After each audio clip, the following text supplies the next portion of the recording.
Semente de um novo tempo. Era um garoto que, como eu, amava os Beatles e os Rolling Stones.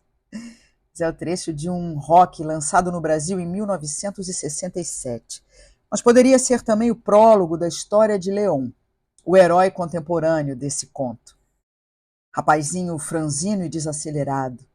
Perto dele, tudo ao redor parecia apressado, corrido. Um jovem retraído que se sentia inadequado para o mundo. Cursava o terceiro período de engenharia ambiental e, quando não estava na faculdade, passava o resto do tempo em seu quarto, ouvindo músicas da década de 50 e 60 e estudando, lendo ou na internet. Atividades que acabaram deixando-o levemente corcunda. Ainda assim, era um jovem bonito, de rosto angelical, embora sua postura magra e curvada lhe emprestasse certa estranheza, com a qual contribuíam os cabelos longos e desalinhados e algumas espinhas. Tinha um olhar triste, porém encantador, e quando sorria, ato raro, conseguia transmitir toda a sua candura. Tinha 19 anos. Morava com sua mãe, Liliane, e sua avó, Dona Idalina, em um apartamento de 2 quartos nas proximidades de uma favela da Zona Norte Carioca. Criado sem pai, fora sempre uma criança acabrunhada, mas bom aluno. Nunca deu problemas à mãe no quesito estudo. Se relacionava bem com os colegas da escola, embora não fosse de puxar conversa ou de brincar. Preferia observar, ensimesmado em sua ilha pessoal. Apesar de extremamente sensível e atento a tudo ao redor, Leon buscava se alienar do burburinho da redondeza, dos sons de tiros da comunidade vizinha, da avó sempre repetindo como uma bruxa: há algo de errado com esse garoto, o dia inteiro trancado nesse quarto. Da mãe, o tempo todo falando de celebridades, telenovelas ou de um novo esmalte que acabara de comprar.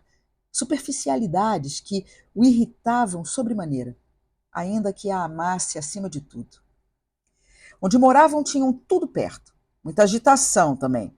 Gente para todo lado, ambulantes, consertadores de tudo quanto é tralha, barracas de bugigangas.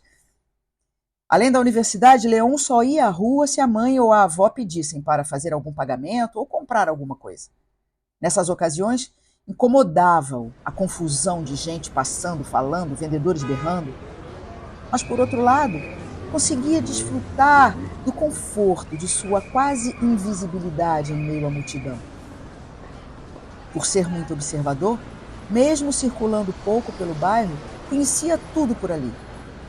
Sabia até alguns nomes, como o de seu Quinzim, senhorzinho simpaticão, honesto e popular, que os outros barraqueiros chamavam de Preto Velho, e a quem não paravam de atormentar com brincadeiras que eram muito bem recebidas às gargalhadas pelo gordo e grisalho velho negro que passava o dia ali, vendendo toda sorte de pequenas coisas para casa, sempre acompanhado do seu gato, Tristão.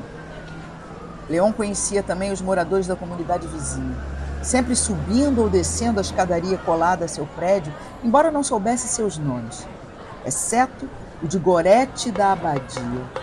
Mulher atrevida, bunduda e mal-humorada, que vivia criando confusão e bate-boca com todos na redondeza, e mãe de 7 filhos, cada um de um pai, e todos sem pai.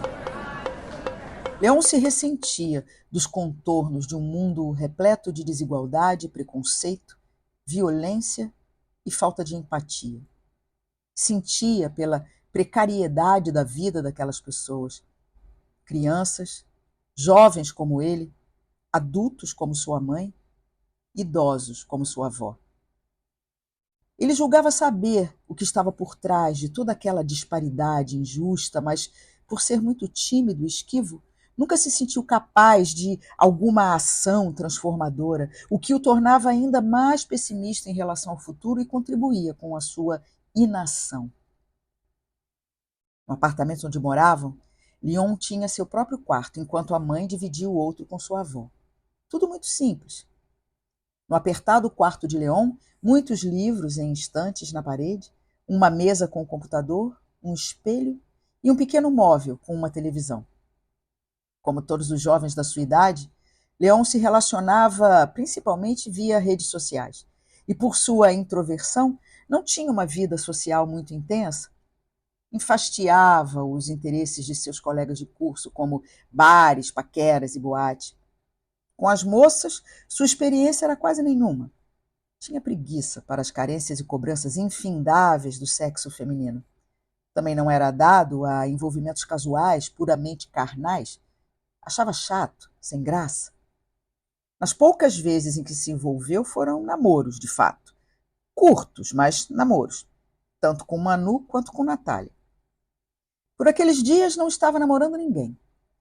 Andava às voltas com uma pesquisa sobre padrões e processos de diversificação de quinidários planctônicos e bentônicos.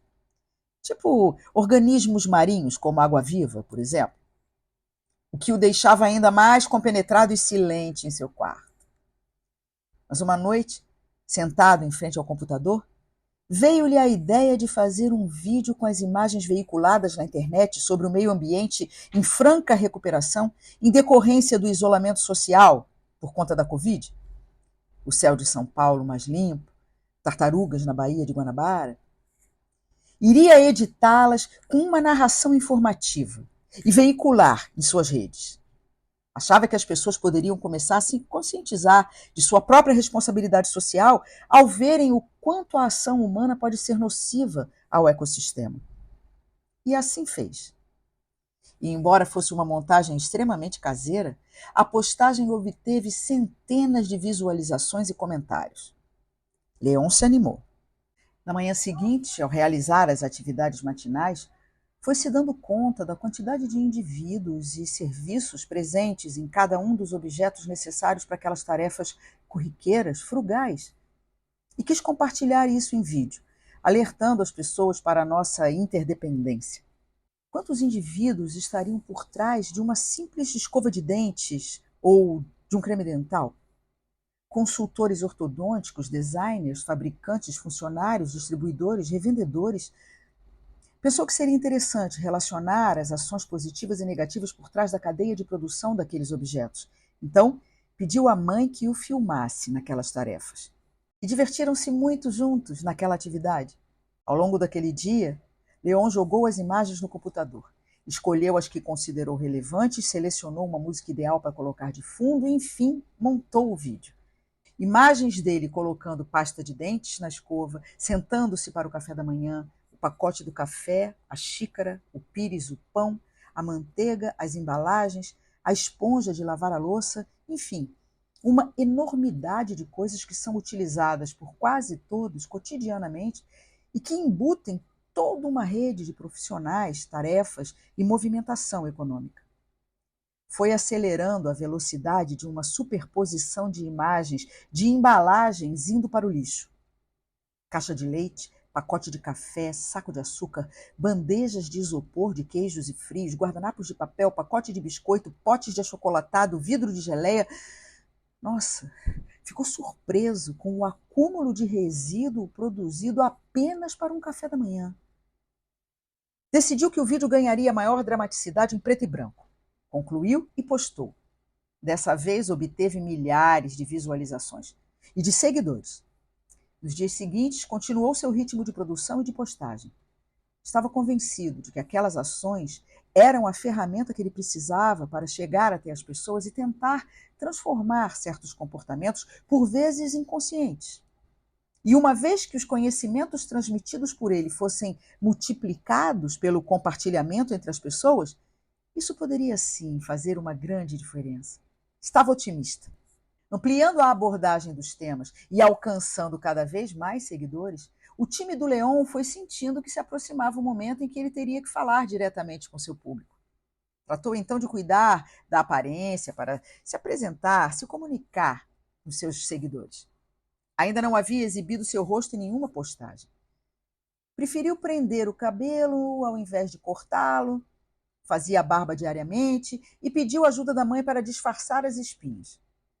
Em pouco tempo, Leon já contava com milhares de seguidores. E de blogueiro virou youtuber. E de youtuber, um famoso influenciador digital. Leon precisava desesperadamente acreditar na possibilidade de um novo tempo, de novas formas de viver. Pensava que o mais importante, de início, seria fazer chegar o máximo possível de informação, de forma clara e fácil, à população mais desprivilegiada. Começou a projetar as ações. Criaria pequenos grupos na universidade que iriam visitar comunidades e ensinar sobre o consumo e descarte consciente, falar sobre a relação entre a utilização de certos produtos e o aquecimento global e a poluição das águas, dar sugestões para minimizar os danos causados pela precariedade do saneamento básico nessas localidades, ilustrar como nós não temos, de fato, necessidade de tantas coisas que por hábito consumimos, mostrar vídeos sobre problemas climáticos e ambientais e, por fim, abrir o debate, já que ele considerava muito importante também ouvir e estimular o pensamento crítico. Rapidamente, mais do que influenciador, Leon tornou-se um importante ativista ambiental. Passou a ser convidado para compor mesas e debates sobre ações de uma vida sustentável, dava consultoria para empresas, viajava com frequência para participar de conferências climáticas e já havia até sido entrevistado por um importante telejornal noturno. A mãe estava entre abismada e orgulhosa com a transformação do filho. Dona Idalina também acompanhava a mudança do neto, só que agora alterara suas reclamações. Credo, este menino não para mais em casa. Os efeitos das iniciativas de Leon também já eram notados em diversas cidades do país. Pequenas comunidades estavam adotando seus ensinamentos, pessoas começavam a prestar mais atenção à natureza, ter um consumo mais consciente. Estava cada vez mais convencido de que era possível promover uma transformação social substancial. Estava ciente também de que não seria fácil lidar com a elite econômica e política patrocinadora do colapso ecológico global. No entanto, já havia indícios de que, com a mudança de hábitos em comunidades de certas cidades, empresas locais passaram a adotar práticas mais sustentáveis, adaptando-se às novas formas de consumo de seus clientes. Leon fortalecia-se na crença de que agora ele já não estava só. Confiava na possibilidade de uma sociedade mais consciente, mais solidária e mais cônscia de que o grande e essencial conhecimento para o futuro era saber viver em comunhão com os outros e com a natureza, nossa casa. Matriculou-se em 2 cursos de inglês online, já que as viagens internacionais começaram a virar uma rotina. Mas o grande estímulo mesmo para o investimento no inglês teve origem em uma conferência ambiental realizada em uma cidade do sul do Brasil, onde Leon conheceu uma menina, uma ativista norueguesa, mais velha que ele 2 anos, já formada em oceanografia biológica e cursando mestrado em direito ambiental. Mayla. Contratada de uma ONG na Noruega, a moça costumava viajar dezenas de países e era fluente em 3 idiomas: norsk, que é o norueguês, o inglês e o alemão, e ainda arranhava o espanhol. Uma jovem interessantíssima, forte, extremamente focada, mas muito feminina nos traços e suave nas relações fora do trabalho. Leon e Mayla se conheceram no primeiro dia de conferência no auditório do próprio hotel onde estavam hospedados. As interferências de Mayla nos painéis finais de discussão deixavam Leon boquiaberto. A forma firme e assertiva com a qual ela interpelava os debatedores, os tópicos que ela abordava, o jeito como mexia as mãos ao falar, a perfeição do seu inglês. Nossa, tudo nela lhe chamava atenção positivamente. No horário reservado para o coffee break, Leon se aproximou dela. Foram tateando as palavras, buscando o idioma com o qual conseguiriam estabelecer uma conversa inteligível. Venceu o espanhol de Mayla com o portunhol de Leon. Mayla gostou do jeito dele, tímido, educado, atencioso e muito bem informado sobre os temas da agenda ambiental. A conversa fluía tão fácil entre eles que mesmo as questões idiomáticas haviam desaparecido. Combinaram de jantar juntos à noite no hotel e o evento foi retomado. Mas o fato é que, para Leon, O dia já tinha terminado. Não conseguia mais se concentrar. Como esquecer Myla? Estava completamente fascinado por ela. Para ele, tudo ao redor parecia nublado, em câmera lenta e com um foco de luz gigantesco apenas sobre Myla. A única voz que seus ouvidos conseguiam perceber com nitidez. À noite, Leon foi o primeiro a chegar ao restaurante. Pediu uma água. Estava ansioso, nervoso mesmo.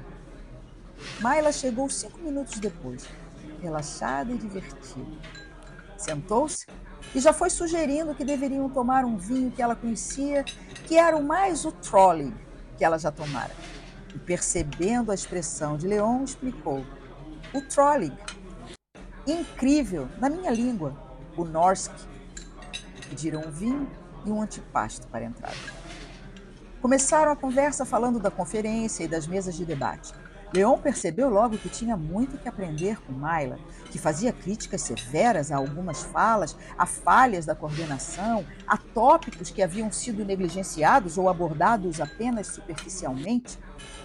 Leon não havia pensado sequer em um único tópico daqueles dispostos por ela.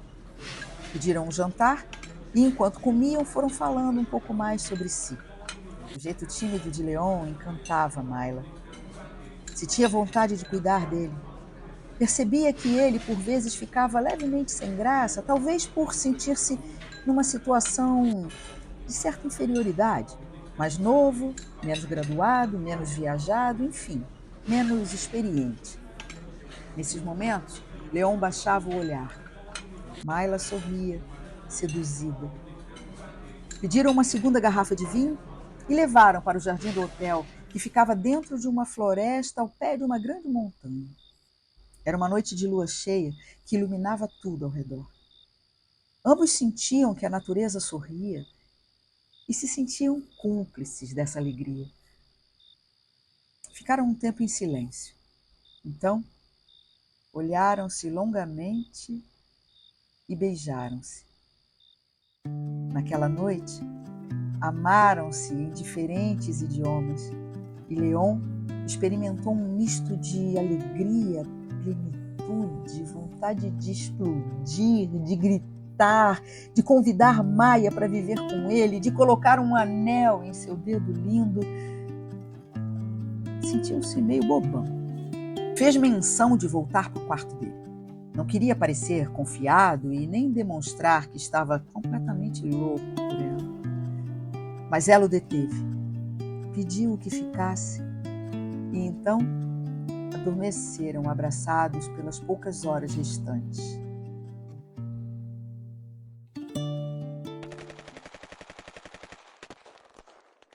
Sons de tiros distantes, agora mais perto. Leon desperta, assustado. Não vê Myla. Vê seu rosto refletido no espelho. Os cabelos, as espinhas. Olha ao redor, reconhece seu quarto. Os tiros na comunidade. Sente um enorme vazio, quase uma dor. Ao mesmo tempo, sente que já não é o mesmo. Está tomado por um sentimento novo que ele ainda não consegue nomear ou definir, mas que o enche de energia e o coloca em uma nova pulsação, como uma injeção de ânimo. Uma semente havia sido plantada no coração de Leon, a semente de um novo Leon e a semente de um novo tempo. Ambos possíveis, porque sonhos movem e transformam.